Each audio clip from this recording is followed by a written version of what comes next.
Assalamualaikum warahmatullahi wabarakatuh. Saya Warsudi, anggota DPRD Kabupaten Brebes. Alamat saya di Desa Cibendung, Kecamatan Banjarharjo, Kabupaten Brebes. Alhamdulillah sekarang sudah beristri, kemudian dengan 3 putri. Istri kebetulan sekarang posisi di SMP, ngajar mata pelajaran guru agama. Terus kemudian anak yang pertama kuliah, kemudian yang kedua masih SMA, dan yang ketiga di SMP. Latar pendidikan saya, pertama saya di SD Negeri Cibendung 2, kemudian setelah di SD saya di MTS Manbaul Hikmah, Pondok Pesantren Gedongan. Nah, ini yang menarik kenapa kemudian saya masuk MTS. Jadi latar belakangnya pertama, bapak saya ini kan lebek. Nah, lebih kemudian waktu saya kecil itu sering diajak bapak ke kecamatan untuk laporan gitu. Sehingga kemudian saya berpikir tidak jauh-jauh cita-citanya, ketika bapak saya lebih maka cita-cita saya sedikit di atas bapak saya. Bapak saya lebih maka saya jadi penghulu gitu. Jadi cita-citanya di penghulu, kenapa kemudian akhirnya saya masuk ke MTS. Dan waktu itu saya di MTS Manbaul Hikmah Pondok Pesantren Gedongan. Cuman karena memang waktu saya MTS itu sering sakit-sakitan, kemudian saya pindah ke MTS Al Hidayah Banjarharjo. Setelah di MTS Gedongan ini saya cuma 1 tahun, karena kebetulan saya sering sakit-sakitan. Sehingga kemudian kata Pak Kiainya itu, udah kamu pulang aja dulu, kemudian nanti kalau sehat silahkan balik lagi ke pesantren. Cuman karena memang tidak memungkinkan, sehingga kemudian saya melanjutkan kelas 2 dan kelas 3-nya itu di MTS Al Hidayah Banjarharjo. Nah ini banyak yang menarik ini ketika saya di MTS Banjarharjo ini, karena memang saya ini kan dari Cibendung, posisi MTS itu di kecamatan, ada sekitar 10-11 km. Sehingga saya dulu itu setiap hari itu naik sepeda. Naik sepeda setiap hari, dan itu saya berangkat sendiri karena memang tidak ada lagi yang sekolah di MTS kecuali saya dari Cibendung ini. Dan satu lagi yang menarik, ketika di MTS ini saya itu sering dalam tanda kutip bohongin orang tua. Ya, bohongin orang tuanya gimana? Bohonginnya karena memang berangkat ke sekolah itu jauh, sehingga sengaja ban sepeda itu dikempesin, Mas. Ban sepeda dikempesin, kemudian biar apa? Biar dianterin sekolahnya pakai motor. Nah, gitu. Cuman memang beberapa kejadian itu justru kayak karma saya. Jadi ketika saya berangkat sekolah pakai sepeda, ternyata bannya kempes beneran. Padahal dari Banjar sampai ke Cibendung itu kan jauh. Sementara waktu itu ada bengkel sepeda itu hanya di Parireja. Jadi saya pernah jalan kaki kemudian nuntun sepeda dari Banjarharjo sampai ke Parireja. Nah, mungkin itu karmanya. Jadi akhirnya mulai dari situ saya nggak pernah bohongin orang tua lagi, kemudian kempesin sepeda. Kemudian setelah dari MTS saya ke Madrasah Aliyah Yayasan Tarbiyatul Muta'alimin di Pondok Pesantren di Pasawahan. Nah, di Pasawahan ini saya sampai 4 tahun, 3 tahun di Aliyah, kemudian 1 tahun itu melanjutkan kembali di pesantren. Karena memang waktu itu saya berpikir setelah lulus Aliyah ini mau jadi apa gitu, bingung. Nah akhirnya ya sudahlah, saya meneruskan pesantren 1 tahun lagi. Mudah-mudahan keluar jadi ustadz. Ternyata saya pikir-pikir susah juga jadi ustadz gitu. Sehingga kemudian saya memutuskan diri untuk keluar dari pesantren. Tapi alhamdulillah sempat 4 tahun di pesantren ya, Aliyah 3 tahun, kemudian di pesantren 1 tahun. Setelah itu baru kemudian saya berpikir untuk kuliah gitu. Tetapi dengan keterbatasan akhirnya sempat terhenti.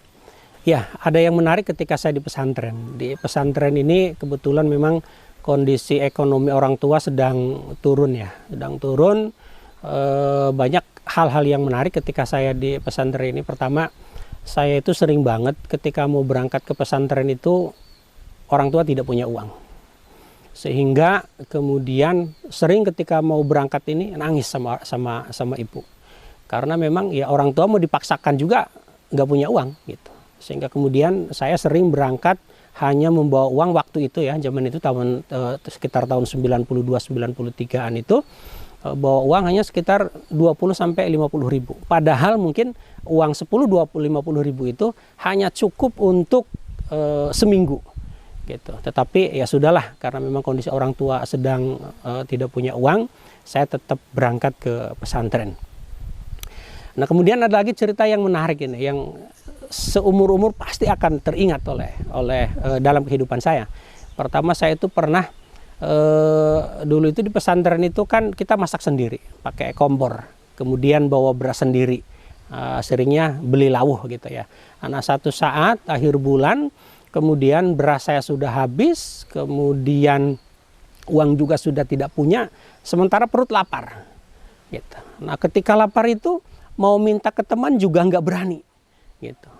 Mau minta ke teman juga nggak berani, mau minjem juga nggak berani, apalagi minta gitu ya. Sehingga akhirnya saya dari siang itu tidak makan, kemudian malam-malam itu sekitar jam 10 itu, karena saya tidak bisa tidur ya, karena posisinya lapar, kemudian saya pergi ke dapur pesantren ya.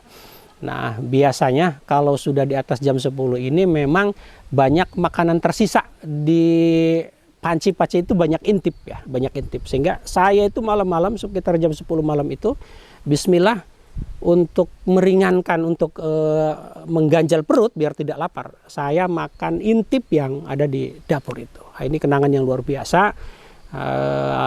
Seumur hidup pasti akan teringat terus. Malam-malam jam 10 kondisi lapar, makan intip sisaan dari teman-teman yang masak di pesantren. Ya, 1 tahun berhenti itu kemudian saya juga bingung mau kemana ini.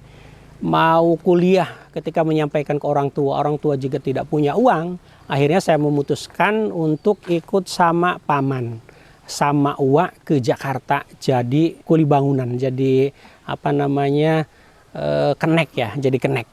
1 tahun itu kemudian saya coba menikmati, karena memang mau gimana lagi, mau kuliah nggak punya uang, terus kemudian juga mau kerja yang lain juga lulusan SMA susah untuk nyari pekerjaan, sehingga kemudian saya menjadi kuli bangunan, menjadi kenek bangunan. Tapi ya saya alhamdulillah saya nikmati itu semua. Nah, kemudian ini titik awal yang kemudian saya kuliah itu, satu saat di daerah Bekasi kalau tidak salah, saya ikut dengan uak.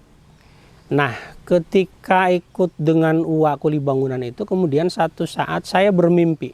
Dalam tidur itu, saya bermimpi, saya berjalan ke atas gunung, kemudian di gunung itu saya melihat bulan yang sangat terang sekali. Saya kemudian terbangun karena mimpinya luar biasa ya. Saya naik, kemudian melihat bulan, dan saya ingat dengan apa yang disampaikan oleh guru saya, Ustadzah Fatmah itu ya, anaknya Pak almarhum Pak Kiai Haji Abdul Rasid, bahwa ketika diajar itu beliau menyampaikan bahwa ketika kamu nanti satu saat mimpi melihat bulan cerah, maka itu masa depanmu akan baik gitu. Wah, akhirnya saya semangat tuh. Saya semangat, terus kemudian langsung 2 hari kemudian saya ngomong ke uak saya, "Wak, saya mau pulang. Saya mau kuliah, bismillah." Gitu. Nah, ini kemudian titik awal saya, kemudian saya kuliah gitu ya. Karena dari mimpi itu yang kemudian saya mulai kuliah gitu. Cuman lagi-lagi terkendala gitu ya. Saya sampaikan ke Bapak, kemudian setelah pulang itu saya sampaikan ke Bapak, "Pak, saya bilang saya mau kuliah." Kemudian apa jawaban Bapak saya? "Ya silahkan kamu kalau mau kuliah. Tapi Bapak nggak mau." Bukan nggak mau, jadi Bapak nggak punya uang untuk nguliahin kamu. Gitu. Jadi silahkan kamu kuliah, tetapi silahkan cari biaya sendiri. Gitu. Nah, akhirnya saya bismillah untuk kemudian kuliah, dan alhamdulillah saya tahun 1998 ini diterima di waktu itu Sekolah Tinggi Agama Islam Negeri, yang sekarang itu berarti IAIN Syekh Nurjati Cirebon gitu. Nah, dari awal itu, kemudian dari semangat itu, dari doa orang tua itu, kemudian alhamdulillah saya dapat beasiswa. Beasiswa pertama saya itu semester 1, kemudian semester 2 itu saya dapat beasiswa dari Dompet Duafa Republika. Titik baik kembali, saya alhamdulillah dapat sesuatu yang luar biasa lagi. Ketika semester 1, semester 2 ini saya dapat beasiswa dari Dompet Duafa Republika. Kemudian saya ditawari salah satu dosen UI, namanya Dr. Gigi Mardiati. Beliau menyampaikan ke saya lewat Dompet Duafa Republika itu, menyampaikan bahwa ada amanah dari ibunya untuk kemudian menyekolahkan, mengkuliahkan anak sampai selesai. Dan dilalahnya luar biasa. Ternyata yang kepilih itu saya gitu.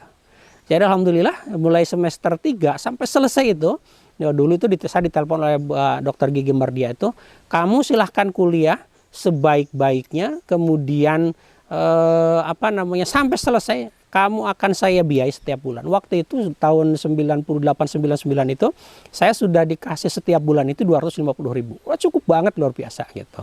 Nah itu saya alhamdulillah dapat beasiswa, kemudian sampai selesai S1 itu, dan sampai kemudian baru berhenti saya nggak dikirim uang itu ketika saya fotokopi ijazah itu saya kirim ke beliau. Gitu. Dan luar biasanya sampai selesai saya S1 itu, Bu Dokter Gigi Mardia itu tidak mau ditemui oleh saya. Jadi pokoknya beliau menyampaikan, ya sudah, saya bangga kamu sudah selesai dan nggak usah ketemu saya, nggak usah ngucapin terima kasih, nggak usah ngapa-ngapain. Saya dengan kamu selesai aja sudah luar biasa bahagianya. Kemudian ini juga yang menarik sama Dokter Gigi Mardia itu, baru ketemu saya itu berarti tahun 2007. Ketika saya sudah jadi anggota dewan. Nah, ini mungkin beliau juga dengar ya, 2004 jadi anggota dewan, kemudian beliau mendengar, dan kemudian waktu itu saya janjian dengan beliau itu di kantor Askes, kalau dulu, bukan BPJS ya, dulu itu di kantor Askes, karena beliau sedang ditugaskan oleh pemerintah untuk ngaudit Askes yang ada di Kabupaten Brebes. Baru disitulah saya ketemu dengan beliau, dengan Dr. Gigi Mardiata itu, beliau juga merasa bangga, merasa senang, anak yang dulu dikuliahkan itu satu saat kemudian jadi anggota DPRD Kabupaten Brebes. Kemudian yang selanjutnya ketika di kampus ini, yang ini kemudian membawa saya ke takdir. Karena dulu itu saya ketika di kampus itu juga alhamdulillah aktif di organisasi. Dulu saya pertama kali masuk kuliah itu saya ikut HMI. Kemudian juga pernah, karena teman-teman di kelas itu PMII kebanyakan, saya juga pernah ikut beberapa pertemuan PMII. Dan terakhir memang saya ikut KAMI, Kesatuan Aksi Mahasiswa Muslim Indonesia. Nah di KAMI inilah yang kemudian menjadi titik temu akhirnya mengenalkan saya dengan politik. Nah, hingga kemudian saya sekitar tahun 99 sudah gabung dengan partai politik, dan kemudian puncaknya di tahun 2004 itulah kemudian saya mencalonkan diri menjadi anggota DPRD Kabupaten Brebes. Selanjutnya pendidikan saya yang terakhir itu di S2.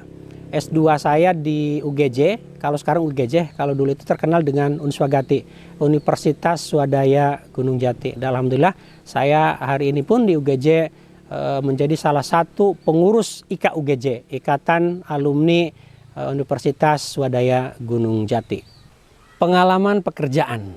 Pengalaman saya di pekerjaan pertama, ya tadi saya di awal sampaikan bahwa saya pernah jadi kenek bangunan ya. Selama 1 tahun setelah SMA itu, sebelum kuliah itu, tetapi memang saya itu dulu juga sudah terbiasa dengan jadi kenek bangunan itu. Karena kalau dulu itu kan liburan sekolah itu 1 bulan, kalau dulu itu liburan sekolah 1 bulan, sehingga kemudian saya sering dari mulai MTS itu sampai aliyah itu, ketika liburan 1 bulan itu saya ikut paman sama uwa itu ngisi liburannya itu dengan jadi kenek bangunan dulu itu. Kemudian yang kedua, pengalaman pekerjaan saya dulu pedagang juga. Saya dulu pernah ketika kuliah itu bekerja sama dengan teman. Kebetulan teman itu bapaknya punya pabrik sarung, sehingga kemudian saya ikut memasarkan. Pernah jualan sarung, sampai kemudian banyak pesanan dari Bogor. Dulu saya kalau ke Bogor itu bawa sarung itu di karung, kemudian dipanggul sampai ke Bogor ya. Ketika ngirim-ngirim itu, kalau sekarang kan banyak banyak kiriman-kiriman kilat ya. Kalau dulu itu enggak. Saya dulu berarti sekitar tahun 99 tahun 2000 itu sering ketika ada pesanan sarung itu ke Bogor itu saya bawa sendiri dipanggul, kemudian pakai kereta. Selanjutnya saya juga pernah dagang ciki ya. Saya dulu pernah cagang ciki, ini udah nikah dengan istri. Kemudian kalau belanja itu dari Pleret, pasar kue, pasar ciki di Pleret. Nah, ini ada yang menarik nih ketika saya belanja itu. Saya dulu pertama belanja itu pakai motor. Dari Cibendung, dari rumah kemudian sampai ke Pleret itu pakai motor. Nah ketika pakai motor ini yang menariknya adalah istri saya ikut. Nah, istri saya itu posisinya berarti berada di tengah-tengah motor. Kanan kiri ciki, kemudian belakang ciki. Nah, di tengah-tengahnya itu istri saya, gitu. Nah, istri saya jadi kegencet sama makanan ringan itu ya. Dan itu perjalanan cukup jauh dari Pleret sampai kemudian sampai ke rumah. Dan pernah satu saat yang membuat kemudian saya agak sedikit nangis ya sama istri itu, karena pas perjalanan itu hujan. Nah, sementara barang itu ciki itu kanan kiri depan belakang itu penuh, kemudian di depan saya juga di tengah-tengah sela-sela motor itu juga ada ciki. Kemudian saya kehujanan dengan istri. Aduh, itu luar biasa, sedih banget. Ya tapi akhirnya jadi cerita yang luar biasa sekarang lah ya. Jadi cerita yang apa namanya suka dukanya kemudian saya pernah berdagang ciki dan belanja cukup jauh. Tapi akhirnya kemudian saya mampu nyewa bak terbuka, terus kemudian ya agak sedikit inilah ya, agak sedikit mending tidak pakai motor. Ya pengalaman dagang berikutnya adalah saya pernah jualan somai. Mungkin orang ngelihatnya sekarang aja ya saya jadi anggota dewan. Padahal saya dulu pernah jualan somai. Dan kios saya itu posisinya di Banjarharjo depan KUD. Ya, jadi saya pernah jualan somai juga gitu kebetulan. Nah selanjutnya pengalaman pekerjaan saya adalah saya juga sekitar tahun 2000-an, 2001, 2002 itu saya jadi honorer. Jadi guru SD. Waktu itu saya ngajar agama. Ya karena memang basic pendidikan saya S1-nya itu adalah sarjana pendidikan Islam, kemudian saya ngajar. Itu sekitar tahun 2000-2001. Waktu itu gaji saya, honor saya di SD itu, saya itu ngajar di 2 SD. Pertama di SD 1, kemudian di SD 2. Di SD 1 itu honor saya 50.000, kemudian di SD 2 itu honor saya 50.000, dan siangnya jam 2 itu saya ngajar madrasah. Juga honornya 50.000. Jadi saya dulu ingin punya uang 150.000 itu berarti ngajar pagi, kemudian seling sama SD 1, SD 2, terus kemudian siangnya di madrasah juga ngajar. Sehingga saya dulu pengen dapat uang 150.000 itu berarti harus nunggu 1 bulan. Dan saat itu juga istri itu kebetulan juga honor di SMP. Honor istri saya dulu itu 125.000. Berarti saya dengan istri itu kalau digabungkan saya 150.000, istri 125.000, itu sudah punya anak umur 2 tahun. Tetapi alhamdulillah cukup lah ya, cukup gak cukup ya karena memang gaji saya seperti itu. Jadi untuk teman-teman yang hari ini masih honor di sekolah, ya bersabarlah karena satu saat saya yakin pasti akan ada jalan yang sampai ke rezeki kita gitu. Dan puncaknya saya berarti di 2003 itu kemudian saya keluar dari sekolah, dan di 2024 ini saya alhamdulillah terpilih menjadi anggota DPRD Kabupaten Brebes sampai hari ini. Ya, kenapa saya masuk politik atau nyaleg? Pertama, ini idealisme saya ketika saya mahasiswa lah ya. Saya itu dulu aktivis, tukang demo. Saya dulu itu kalau demo itu nggak cuma di kota Cirebon ya, tapi juga sempat 98, 99 itu ke Jakarta. Ikut ngepung istana pernah. Ikut demo beberapa kali di Jakarta. Sehingga kemudian ini yang kemudian menjadi idealisme saya. Sehingga mudah-mudahan ketika saya di Dewan ini, apa yang saya pikirkan dulu ketika di mahasiswa bisa terrealisasi. Nah terus kemudian yang kedua adalah saya juga ingin memberikan manfaat lebih.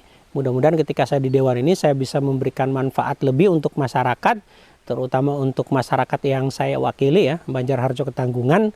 Dan yang membuat motivasi saya luar biasa itu adalah saya ini kan Cibendung ya, orang Cibendung. Cibendung ini posisinya berarti di pojok sebelah barat selatannya Brebes, jadi ujung Brebes gitu. Sehingga saya berpikir luar biasa nih kalau satu saat ada anggota dewan yang orang pelosok, orang kampung, deso banget gitu. Nah, tapi alhamdulillah kemudian saya terpilih menjadi anggota Dewan Kabupaten Brebes. Nah, terkait dengan cerita nyaleg ini saya juga luar biasa ini, punya cerita yang luar biasa. Karena saya waktu nyaleg itu nggak punya uang. Tadi saya sampaikan, saya terakhir itu berarti posisi guru honorer. Guru honorer yang gajinya cuma 150.000, kemudian nyaleg. Nah, sepintas orang akan mengatakan bahwa ini orang macam-macam amat sih gitu. Uang nggak punya, jaringan nggak punya, orang tua juga nggak punya uang. Kenapa berani-beraninya nyaleg? Nggak mungkin lah, nggak mungkin kepilih jadi dewan. Nah, jadi artinya komplit lah. Orang yang mau menghina, orang yang mau mencela itu sudah memang komplit. Karena sewaktu itu saya nggak punya uang, kemudian tidak punya jaringan, orang tua juga tidak punya uang. Saya juga orang baru yang kemudian dari kecil lama di Cirebon, kemudian nyalek di 2004 ini. Jadi wajar ketika kalau keluarga, bahkan keluarga atau orang-orang sekitar itu mengatakan bahwa ngimpi nih orang gitu. Boro-boro jadi anggota dewan, untuk kehidupannya aja susah gitu ya. Tapi saya bismillah, biiznillah kemudian memberanikan diri untuk nyalon anggota dewan di 2004. Nah, yang menarik lagi di pencalegan ini, saya ini termotivasi oleh mertua ya. Karena mungkin mertua juga melihat saya sungguh-sungguh, kemudian tekadnya luar biasa, sehingga kemudian ketika 3 atau 4 bulan sebelum hari H, saya dipanggil mertua, kemudian beliau menyampaikan bahwa, nih Bapak pinjemin uang 18 juta. Nah, uang 18 juta ini adalah pensiunan dari mertua saya. Dan beliau menyampaikan bahwa, nih kamu uang 18 juta ini kamu silahkan buat nyaleg, dan bahasa mertua saya, kalau uang ini halal, maka kamu pasti jadi. Wah, berat sekali. Masa 18 juta saya harus jadi anggota dewan? Kan gak mungkin gitu ya. Tapi oke lah, bismillah gitu ya. Bismillah, akhirnya saya menggunakan uang 18 juta itu, kemudian plus dari kakak, dari keluarga itu sekitar, ya waktu itu saya habis sekitar 25 juta lah ya untuk pencalonan ini. Dan kemudian yang menariknya lagi adalah beliau, bapak mertua saya itu menyampaikan bahwa pertama tadi, kalau uang 18 juta ini halal, maka kamu pasti jadi. Dan kamu kalau jadi anggota dewan, maka tolong hajikan Bapak. Oh, kan berat semua tuh syaratnya ya. Oh, dengan 18 juta harus jadi anggota dewan, terus kemudian juga harus menghajikan kalau jadi. Wah, berat. Tapi ya sudahlah, bismillah. Dan kemudian ini yang kemudian menjadi titik yang luar biasa, saya termotivasi sehingga kemudian 2004 ini dengan syukuran itu saya hanya menghabiskan uang 35 juta untuk menjadi anggota dewan. Itu pun berarti yang 10 juta itu untuk syukuran. Gitu ya. Jadi alhamdulillah kemudian saya juga 2009 itu alhamdulillah bisa karena sudah janji akhirnya bisa menghajikan mertua laki-laki dan mertua perempuan. Iya, di pencalonan itu saya termasuk orang yang yakin dengan doa orang tua. Doa orang tua ini saya yakin mustajab. Sehingga kemudian ketika mau nyalek itu saya sampaikan ke ibu saya, ke bapak saya, ke mertua, ke istri. Jadi biar doa semuanya nyambung nih, doanya sama nih. Doa istri, kemudian doa mertua, doa orang tua, biar saya bisa maju di 2004 itu. Dan saya termasuk orang yang meyakini bahwa doa orang tua itu mustajab, dan saya harus berusaha memberikan kebahagiaan kepada orang tua saya. Karena saya meyakini bahwa ketika orang tua bahagia, kemudian doanya ikhlas, maka kalau kata para ustadz itu doanya tidak ada penghalang sampai ke Allah Subhanahu wa taala itu. Dan saya alhamdulillah sehingga kemudian itu yang memotivasi saya. Dan tadi di cerita awal juga disampaikan bahwa saya termasuk orang yang membahagiakan mertua ya ketika jadi itu menghajikan, sehingga kemudian ilmu inilah yang kemudian saya ambil gitu. Sehingga 2009-nya saya memberikan kebahagiaan lagi kepada mertua sama kepada orang tua. Sehingga saya waktu itu janji ke orang tua, ke mertua itu, kalau saya nanti terpilih lagi di periode kedua jadi anggota dewan, maka saya berazam ibu, bapak, mertua itu akan saya umrohkan. Wah, itu kan bahagia tuh mereka tuh. Baru dijanjiin aja tuh, baru janji udah bahagia. Sehingga saya yakin doanya akan luar biasa. Karena waktu itu sudah mulai, politik itu sudah mulai agak ribet lah ya. Sudah mulai money politik, macam-macam itu sudah mulai. Sehingga kemudian saya meyakini bahwa saya termasuk orang yang tidak terlalu banyak uang, tidak punya uang. Tetapi dengan doa orang tua, saya yakin Allah akan mengabulkan itu. Sehingga saya kembali memberikan kebahagiaan kepada orang tua. Waktu itu 2009 itu menjanjikan bahwa kalau saya terpilih lagi, ibu, bapak, mertua akan diumrohkan. Dan alhamdulillah kemudian saya terpilih lagi 2009. Dan 2009 selesai, dan 2024-nya juga sama. Saya memberikan, wah ini ilmu yang luar biasa nih gitu ya. Saya memberikan kebahagiaan kepada orang tua, kemudian doanya dikabul sama Allah. Sehingga 2014-nya juga saya begitu. Saya waktu itu janji ke orang tua gitu ya. Karena memang orang tua rumahnya sudah jelek gitu ya. Ibu, bapak, kalau saya nanti terpilih lagi menjadi anggota dewan, maka saya janji rumahnya akan direhab. Wah, senang lagi tuh orang tua kan ya. Senang lagi. Karena tadi saya meyakini bahwa kalau orang tua senang, doanya itu dikabul sama Allah. Nah, sehingga alhamdulillah 2014 kemudian saya terpilih lagi dan rumah orang tua dibongkar. Saya bangunkan rumah, kalaupun sampai sekarang belum rapih lah ya, tapi alhamdulillah sudah nyaman lah buat mereka gitu. Nah, puncaknya terakhir di 2019 di periode saya keempat ini, kemudian saya gitukan lagi orang tua. Saya kasih orang tua itu bahagia, sebahagia-bahagianya. Bagaimana saya membahagiakan mereka. Kemudian karena tadi 2019 ini kan kalau dari secara politik itu makin luar biasa. Orang makin kacau gitu ya. Orang milih itu bukan karena program, bukan karena yang lainnya, tetapi karena dalam tanda kutip materi. Sehingga kemudian tadi ilmu saya pakai lagi nih yang periode keempat ini. Saya membahagiakan orang tua, membahagiakan mertua, membahagiakan istri, biar Allah kabul doanya. Sehingga alhamdulillah saya 2019 kepilih kembali menjadi anggota dewan untuk yang keempat kalinya. Gitu. Ya, pengalaman saya di dewan. Alhamdulillah saya tadi sampaikan di 2004 ini saya terpilih menjadi anggota dewan. Waktu itu posisi saya ada di Komisi D. Komisi D itu Kestra Pendidikan Kesehatan. Kemudian di periode kedua di 2009 ini saya alhamdulillah terpilih menjadi Ketua Komisi 1 DPRD Kabupaten Brebes 2,5 tahun periode pertama. Terus kemudian di 2,5 tahun berikutnya saya menjadi Wakil Ketua Komisi 3. Nah, di 2014 alhamdulillah saya kembali terpilih dan posisi saya di Wakil Ketua DPRD Kabupaten Brebes. Nah, ini kalau di karir ini saya di puncak nih ya, karena saya berarti posisinya ada di pimpinan dewan sebagai Wakil Ketua DPRD, Wakil Ketua 4 berarti saya.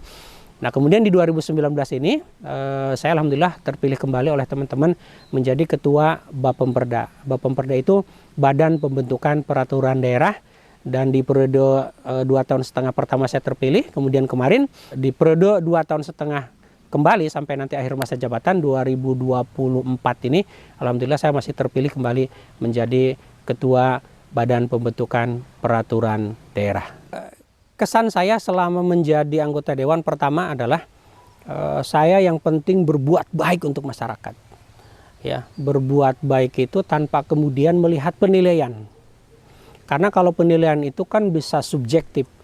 Orang yang kemudian suka akan menilai baik, tetapi orang yang tidak suka akan menilai jelek. Sehingga kemudian saya berusaha yang penting bekerja yang terbaik untuk masyarakat, kemudian terlihat ada manfaatnya, persoalan kemudian diterima atau tidak itu nanti saya serahkan kepada masyarakat. Karena di politik ini kan kalau yang dipuja oleh penyuka dan kemudian akan dicaci oleh pembenci. Nah, ini biasa kalau di politik itu ya. Tapi memang saya berusaha untuk kemudian berbuat yang terbaik sehingga alhamdulillah bisa sampai 4 periode.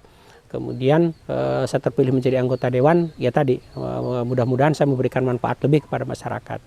Dan saya sering sampaikan bahwa apapun yang hari ini saya kerjakan itu semata-mata memang tetap berdasarkan kepada sandaran kepada Allah Subhanahu wa taala. Karena saya meyakini bahwa ketika Allah berkehendak apapun itu, maka Allah akan mudahkan dengan kun fayakunnya. Sehingga alhamdulillah di periode keempat ini ketika Allah sudah menakdirkan itu, insyaallah apa yang sudah saya kerjakan saya kembali serahkan kepada masyarakat dan tetap bersandar kepada Allah Subhanahu wa taala biar kita juga lebih nyaman gitu. Karena kalau tidak bersandar kepada Allah, bersandar kepada manusia, biasanya kita akan kecewa. Tapi kalau bersandar kepada Allah, insyaallah kita tidak akan pernah merasa kecewa dengan Allah Subhanahu wa taala. Terakhir, saya mengucapkan terima kasih pertama tentunya kepada Allah Subhanahu wa taala atas segala nikmat yang sampai hari ini saya rasakan, saya nikmati. Nikmat yang alhamdulillah luar biasa yang telah Allah berikan kepada saya. Terus kemudian saya ucapkan terima kasih juga kepada masyarakat, khususnya masyarakat Cibendung yang alhamdulillah dengan 4 periode ini sudah memberikan suara yang luar biasa. Terus kemudian umumnya kepada masyarakat Kecamatan Banjarharjo, Kecamatan Ketanggungan yang sudah memberikan kepercayaan kepada saya menjadi anggota DPRD Kabupaten Brebes selama 4 periode. Kemudian saya meyakini bahwa memang saya menjadi anggota dewan ini yang hebat itu sebetulnya bukan saya, yang hebat itu adalah rakyat, yang hebat itu yang milih saya gitu, yang selama ini memberikan amanah kepada saya, sehingga kemudian mudah-mudahan ya saya tidak kemudian berpikir macam-macam, tidak berpikir bahwa saya hebat, karena memang seharusnya yang hebat itu adalah masyarakat yang sudah memilih saya menjadi anggota dewan. Dan terakhir ucapan saya ucapkan terima kasih kepada orang tua yang sudah mensupport, yang sudah mendoakan. Ucapan terima kasih buat mertua, buat istri, buat anak-anak. Semoga kita semua selalu dalam lindungan Allah Subhanahu wa taala, dan saya selama 4 periode di dewan ini memberikan manfaat yang lebih untuk masyarakat, khususnya dapil yang saya wakili, dapil Banjarharjo dan Ketanggungan, umumnya untuk masyarakat Kabupaten Brebes. Itu, terima kasih. Wassalamualaikum warahmatullahi wabarakatuh.